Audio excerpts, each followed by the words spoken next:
أشهد أن لا إله إلا الله وحده لا شريك له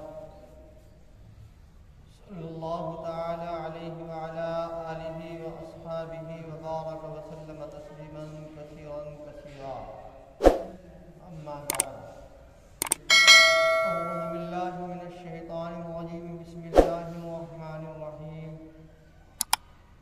يا أيها الذين آمنوا اتقوا الله حق تقاته ولا تموتن إلا وأنتم مسلمون وقال الله تعالى وأما من خاف مقام ربه ونهى النفس عن الهوى فإن الجنة هي المأوى صدق الله ومولانا العلي العظيم بزرگوں اور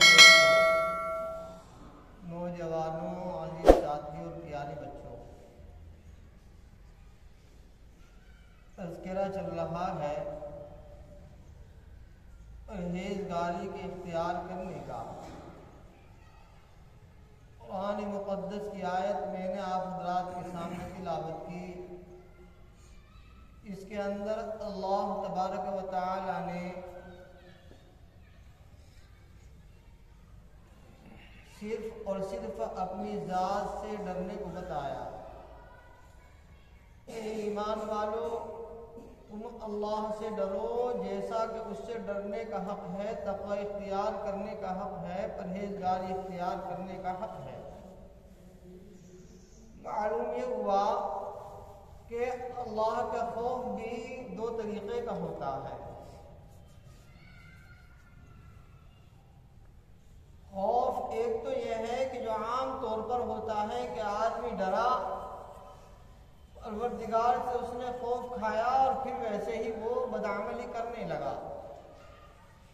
دوسرا خوف یہ ہے کہ ہر وقت آدمی اللہ سے ڈرے، جس کو قرآن کریم کے اندر حق تقاتہ سے تعبیر کیا۔ تو ڈرنا بھی دو طریقے سے ہوتا ہے کہ اللہ سے ڈرا، ڈرنے کے بعد کچھ دیر وہ حالت رہی اور اس حالت کے بعد پھر ویسی حالت اس کی ہو گئی، یعنی برائیوں میں وہ ملوث ہو گیا۔ دوسرا طریقہ جو قرآن مقدس کی آیت پاک کے ایک چھوٹے سے ٹکڑے سے معلوم ہوتا ہے کہ حق تقاتہ کے ڈرا اور ڈرنے کا پورا حق ادا کیا، رات ہو یا دن ہو، خلوت ہو یا جلوت ہو، مجمع میں ہو یا منفرد ہو، ہر وقت اللہ سے ڈر رہا ہے، پروردگار سے خوف کھا رہا ہے۔ یہ انسان، اس کی چار حالتیں ہوتی ہیں۔ ان چار حالتوں میں سے ضرور ایک حالت میں ضرور ہوتا ہے۔ پہلی حالت تو یا تو یہ نعمتوں میں ہوگا، دوسری حالت یہ مصیبتوں میں ہوگا، تیسری حالت یا تو یہ طاعت میں ہوگا اور چوتھی حالت یا یہ معصیت میں ہوگا۔ حالت نعمت میں جو ہوگا تو حالت نعمت کا بدل پروردگار کا شکر ہے۔ نعمت اللہ تبارک و تعالی جب کوئی اس پر نچھاور کر رہا ہے تو اس نعمت کا بدلہ اور اس نعمت کا عوض صرف اور صرف اللہ کا شکر ہے۔ دوسری جو حالت ہے یعنی مصیبت کی حالت، تو مصیبت کی حالت میں صبر بتایا ہے۔ قرآن مقدس کے اندر صاف طور پر کہا اے ایمان والو صبر کرو اور صبر پر جمے رہو۔ یا ایھا الذین آمنوا اصبروا وصابروا، یعنی صبر کرو اور صبر دائمی ہونا چاہیے، صبر مکمل ہونا چاہیے، صبر پر پابندی اور صبر پر استقامت ہونی چاہیے۔ یوں نہیں کہ صبر کیا اور پھر بے صبری کو اختیار کر لیا۔ تو نعمت کا بدل تو ہے شکر ہے، اور نعمت کے بدل کے شکر کے ساتھ ساتھ مصیبت کا جو بدل ہے وہ کیا چیز ہے؟ صبر ہے۔ خداوند قدوس نے قرآن کریم کے اندر کہا کہ اے ایمان والوں کو مخاطب کر کے کہا کہ ایمان والوں کے ساتھ اللہ تبارک و تعالی جو لوگ صبر کرتے ہیں ایمان والے اللہ کے ساتھ رہا کرتا ہے. ان اللہ مع الصابرین، کہ اللہ صبر کرنے والوں کے ساتھ رہتا ہے. تیسری حالت انسان کی طاعت کی ہے. طاعت کا مطلب یہ ہے کہ انسان کی طبیعت، انسان کی فطرت، انسان کے اندر کا داعیہ مکمل طریقے سے اس بات کی طرف متوجہ کرتا ہے کہ میں اللہ کی فرمانبرداری کروں. تو طاعت کی، فرمانبرداری کی جو حالت ہوا کرتی ہے وہ اللہ کو بہت زیادہ محبوب ہوا کرتی ہے. انسان جب گناہ کرتا ہے تو گناہ کی حالت میں اللہ کی رحمت اس سے چھن جاتی ہے، اور جب طاعت اختیار کرتا ہے تو اللہ کی رحمت اس کی جانب متوجہ ہوتی ہے. یہ کیسے معلوم ہوا ہمیں کہ اللہ کی طاعت، اللہ کی فرمانبرداری کرتا ہے تو اللہ کی رحمت میں ہوتا ہے. جب گناہ کرتا ہے تو گناہ کی حالت میں اللہ کی رحمت اس کی جانب متوجہ نہیں ہوتی ہے. قرآن کریم کی آیت پاک بھی موجود ہے، حدیث پاک کے اندر بھی موجود ہے کہ زنا کرنے والا جب زنا کرتا ہے، شراب پینے والا جب شراب پیتا ہے، یا کوئی غلط کام چوری کرنے والا جب چوری کرتا ہے، تو چوری کی حالت میں، زنا کی حالت میں، شراب کی حالت میں ایمان اس سے چھن جاتا ہے. حدیث پاک کے اندر یہاں تک آیا کہ ایمان اس سے نکل کر اس کے اوپر سائے کی طرح ہو جاتا ہے. جب اپنی اس حالت سے وہ ختم ہو جاتا ہے، اس حالت سے دور ہو جاتا ہے، تو ایمان پھر اس کی جانب کو پھر واپس آ جاتا ہے. یعنی زنا کی حالت میں ایمان چلا گیا، شراب کی حالت میں ایمان چلا گیا، اور چوری کی حالت میں ایمان چلا گیا. یہ سارے کی ساری حالت میں ایمان چلا گیا. تو روایت سے معلوم ہوتا ہے کہ جس وقت انسان طاعت میں ہوتا ہے تو اللہ کی رحمت اس کی جانب متوجہ ہوتی ہے. اور جس وقت یہ طاعت کی حالت میں نہیں ہوتا، یعنی چوتھی حالت میں ہوتا ہے، حالت معصیت میں، گناہوں کی حالت میں، تو گناہوں کی حالت میں ہوتے ہوئے نور ایمانی اس کے پاس باقی نہیں رہتا. تو اللہ تبارک و تعالی نے اس ایمان والے کے ساتھ جو نور ایمانی رکھتا ہے، جس کے ساتھ ہر وقت نور ایمانی ہے، اس نور ایمانی کے ذریعے سے وہ طاعات کو اختیار کرتا ہے، وہ فرمانبرداریوں کو اختیار کرتا ہے، نیکیوں کو اختیار کرتا ہے، نمازوں کو ادا کرتا ہے، اور دوسری عبادات کو اختیار کرتا ہے. تو اللہ تبارک و تعالی نے قرآن کریم کے اندر یوں کہا، یا ایھا الذین آمنوا اتقوا اللہ حق تقاتہ، کہ اے ایمان والو اللہ سے ڈرو اس کے ڈرنے کے حق کی طرح. یعنی ہر وقت اللہ سے خوف کھاؤ، اللہ سے ہر وقت ڈرو. ایسا نہیں کہ ذرا سی دیر میں تو ڈرتے رہے اور ذرا سی دیر میں پھر ویسی حالت نہیں. کوئی حالت ایسی آئی، یعنی حالت نعمت آئی، حالت خوشحالی آئی، حالت فراوانی آئی تو اللہ کو بھول گئے، اور جب مصیبت کی حالت آئی تو اللہ تبارک و تعالی کی جانب متوجہ ہو گئے. تو اللہ تبارک و تعالی نے صاف طور پر کہا کیا کہ اللہ سے ڈرو، لیکن یہ ڈرنا تمہارا ہر وقت ہونا چاہیے، ہر وقت ہر آن ہونا چاہیے. قرآن مقدس کی آیت پاک کا دوسرا ٹکڑا ہے، وَلَا تَمُوتُنَّ إِلَّا وَأَنْتُمْ مُسْلِمُونَ، کہ تمہاری موت آئے تو اس حالت میں آئے تو مسلمان ہو. یہاں پر علماء یہ فرماتے ہیں، ایک اعتراض ہے کہ تقوی اختیار کرنا تو اپنے اختیار میں ہے، لیکن موت تو اپنے اختیار میں نہیں ہے کہ موت ہماری کلمے پر آئے گی، ایمان پر آئے گی یا بے ایمانی پر آئے گی. قرآن کی تلاوت کرتے ہوئے ہم دنیا سے جائیں گے، نماز پڑھتے ہوئے دنیا سے جائیں گے، ذکر کرتے ہوئے ہم دنیا سے جائیں گے، پروردگار کا نام لیتے ہوئے دنیا سے جائیں گے.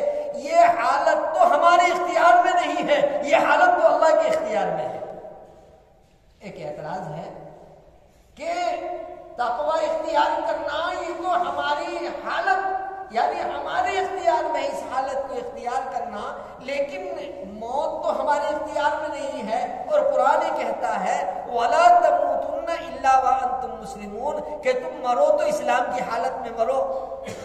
ایکسیڈنٹ ہو گیا، اچانک ہارٹ اٹیک ہو گیا، یا بیٹھا ہوا تھا سر کے اوپر چھت گر گئی، اچانک ایسے حالات ہو گئے کہ آدمی کو کلمے کی نوبت کیا آتی، اس کو اٹھ اور آہ کرنے کی بھی نوبت نہیں آئی، تو موت کی حالت تو انسان کے بس میں نہیں ہے، انسان کی سکت میں نہیں ہے، انسان کی طاقت میں نہیں ہے، تو اب بات ہی سمجھ میں نہیں آتی۔ تو اللہ نے تو یہ کہا ہے کہ مرو تو اسلام کی حالت میں مرو، تو اس کا جواب کیا دیا ہے؟ اس کا جواب علماء نے کئی سارے دیے ہیں، علماء نے اس کے بہت سارے جواب دیے ہیں۔ پہلا جواب تو یہ دیا ہے کہ تقوی اختیار آدمی کرے گا، پہلے تقوی کا تذکرہ کیا، پھر بعد میں موت کا تذکرہ کیا، مطلب یہ ہوا کہ آدمی جو تقوی اختیار کرتے کرتے جس حالت میں جو اندر جائے گا تو وہ ایمان کی حالت میں جائے گا۔ کیوں؟ یوں فرمایا حدیث پاک کے اندر ہے کہ العبرۃ بالخواتیم، اخیر وقت میں ہم نے نماز پڑھی تھی، اس کے بعد ہمارا انتقال ہوا تھا، اخیر وقت میں ہم نے قرآن کی تلاوت کی تھی، اس کے بعد ہمارا انتقال ہوا تھا، اخیر وقت میں ہم نے ذکر کیا تھا، اس وقت ہمارا انتقال ہوا تھا۔ تو یہ جو کہا ہے کہ العبرۃ بالخواتیم اور قرآن کریم کی آیت کو ملا کر یہ معلوم ہوتا ہے کہ مرنے سے پہلے کی جو حالت ہے اس حالت کا اعتبار ہوگا، یعنی مرنے سے پہلے جو عمل کیا ہے، جو نیکیاں کی ہیں، ان نیکیوں کا اعتبار کیا جائے گا۔ ایک جواب تو اس کا یہ ہوا۔ دوسرا جواب یہ ہوا کہ آدمی کو چاہیے قرآن کریم کی روح سے نیکیاں کر کے جو ہے ڈرتا رہے۔ بھئی گناہ کر کے ڈرنا کوئی کمال نہیں ہے، گناہ کر کے ڈرنا کوئی کمال نہیں ہے کہ گناہ کر کے آدمی ڈرے، بلکہ نیکیاں کر کے ڈرے۔ یہ کتنی بڑی بات بزرگوں نے کہی ہے کہ نیکیاں میں کر رہا ہوں، اعمال میں کر رہا ہوں اور میں ڈر رہا ہوں، یعنی میری نیکیاں اللہ قبول کر رہا ہے یا اللہ قبول نہیں کر رہا ہے، لیکن میں نیکیاں تو کر رہا ہوں، تو نیکیاں کر کے ڈرنا یہ کمال ہے، گناہ کر کے ڈرنا کوئی کمال نہیں ہے۔ نماز پڑھ کر ڈرنا یہ کمال ہے، نماز نہ پڑھ کر ڈرنا یہ کوئی کمال نہیں ہے۔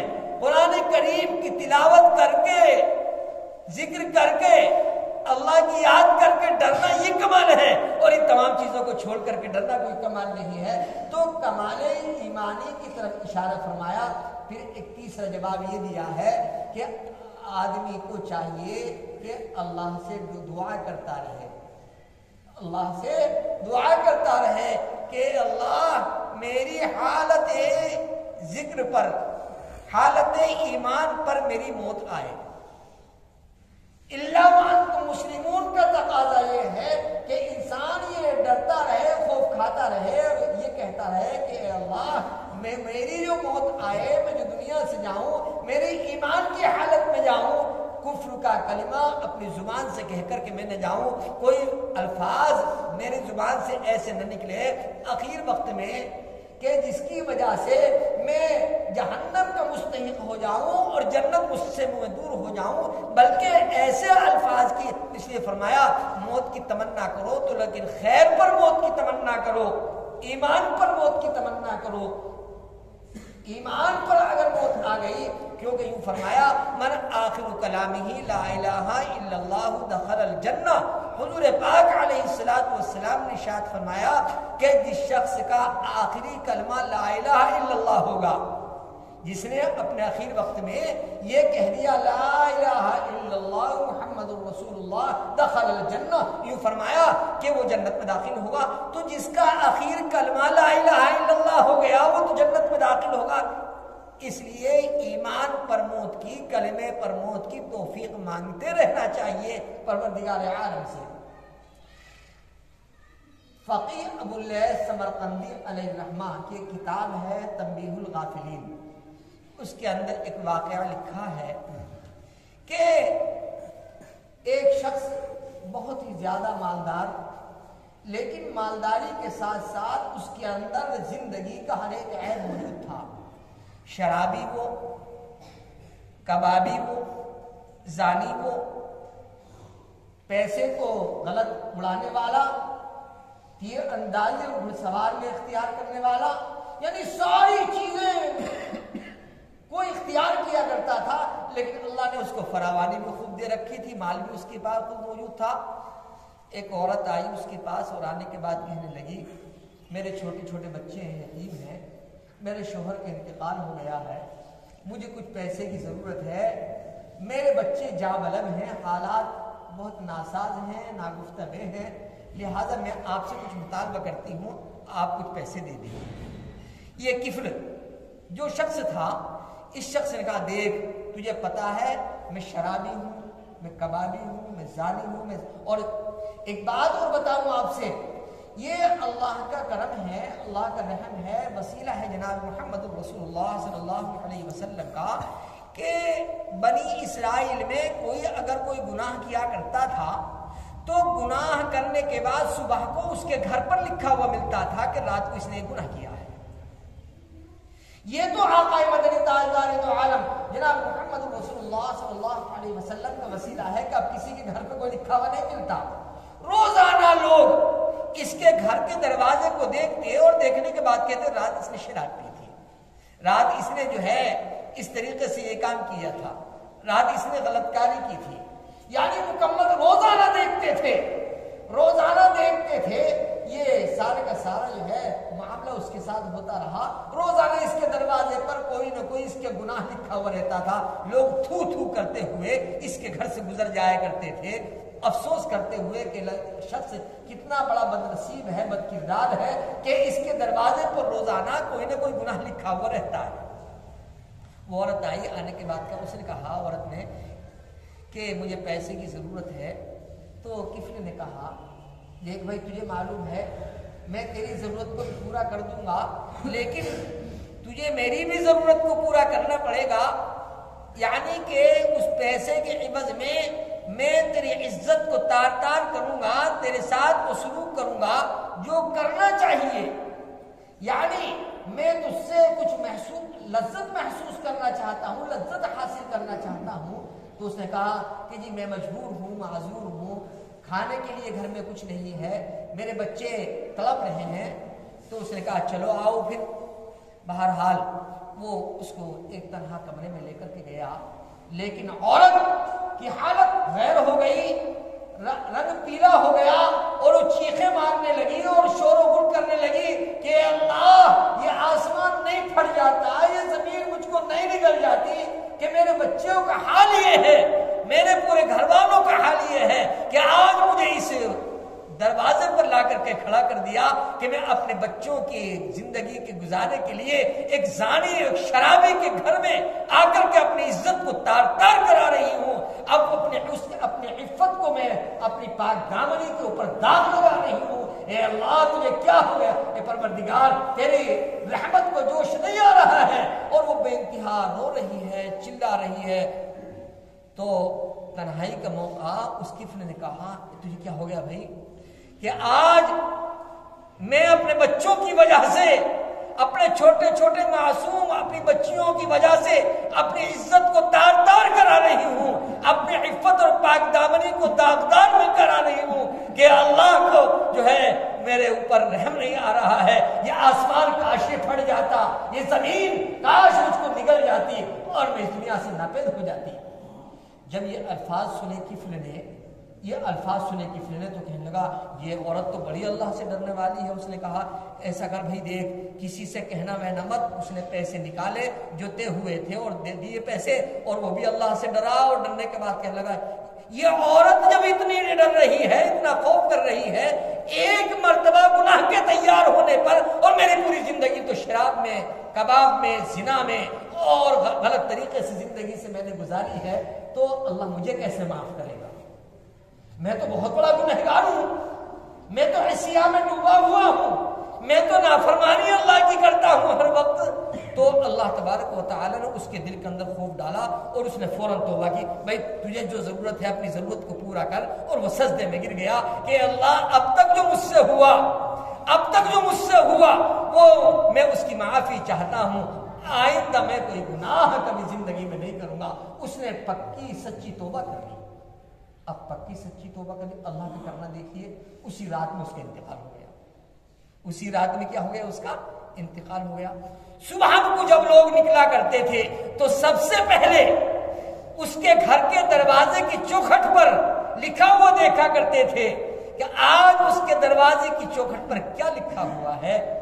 اتفاق دیکھیے، لوگوں کا گزر ادھر کو ہوتا ہے تو اس کے دروازے پر عربی میں لکھا ہوا تھا قد غفر اللہ للکفلی، کہ اللہ نے کفلی کی مغفرت کر دی. لوگوں میں چیمی گوئیاں شروع ہو گئی، کہنے لگے ارے یہ تو رات کل تک غلط کاری میں مبتلا تھا، لیکن آج اس کے دروازے پر لکھا ہوا ہے کہ اللہ نے کفلی کی مغفرت کر دی. یہ بات سمجھ میں نہیں آتی. ذرا تلاش کرو، لوگوں سے معلومات کرو. ایک عورت روتی ہوئی آتی ہے اور آنے کے بعد وہ سارا کا سارا اپنا قصہ سناتی ہے، اور قصہ سنانے کے بعد کہتی ہے کہ میں جب ڈری تو یہ بھی ڈر گیا اور اسی رات میں اس کی موت واقع ہو گئی اور یہ مر گیا، تو اللہ نے اس کی مغفرت کرنا دی. تو معلوم یہ ہوا کہ انسان کے اخیر کی جو حالت ہے، کون سی حالت؟ یعنی مرنے سے پہلے کی جو حالت ہے، اس مرنے کی پہلے کی حالت کو اللہ تبارک و تعالی ہماری اور آپ کی درست کر دے. بزرگوں اور دوستو، سب سے اچھی حالت وہ ہے، ایک انسان پوری زندگی نماز نہیں پڑھتا، روزہ نہیں رکھتا، لیکن اخیر وقت میں جو ہے وہ لا الہ الا اللہ محمد رسول اللہ کا ورد کرنا شروع کر دیتا ہے. آدمی تعجب سے انگشت بدننا ہوتا ہے، حیران ہوتا ہے، پریشان ہوتا ہے کہ یہ آدمی زندگی میں تو کبھی نماز نہیں پڑھتا تھا، کبھی روزہ نہیں رکھتا تھا، اور کبھی اپنے مال کی زکات نہیں نکالا کرتا تھا، لیکن یار اس لیے معلوم یہ ہوا قرآن کی آیت کے اندر جو ہے یہ فرمایا وَلَا تَمُوتُنَّ إِلَّا وَأَنْتُمْ مُسْلِمُونَ، کہ اے ایمان والو تم اللہ سے ڈرو اسلام کی حالت میں، ایمان کی حالت میں، یعنی تمہاری موت ایمان کی حالت میں آئے. یہ ہے ایمان کی حالت. تو ایمان کی حالت کی موت مانگنا کہ ہم ایمان کی حالت پہ مرے، کلمے پر مرے، خیر پر مرے، ہماری موت خیر پر واقع ہو، شر پر واقع نہ ہو، اصلی چیز یہ ہے. لیکن زندگی کا اعتبار ہے، زندگی ہم جیسی گزاریں گے، زندگی ہم جیسی گزاریں گے، اللہ تبارک و تعالی کا اخیر میں اللہ پاک ویسے ہی معاملہ کرے گا. دیکھو، نیکوں کے خواب کچھ اور ہوتے ہیں اور بروں کے خواب کچھ اور ہوتے ہیں.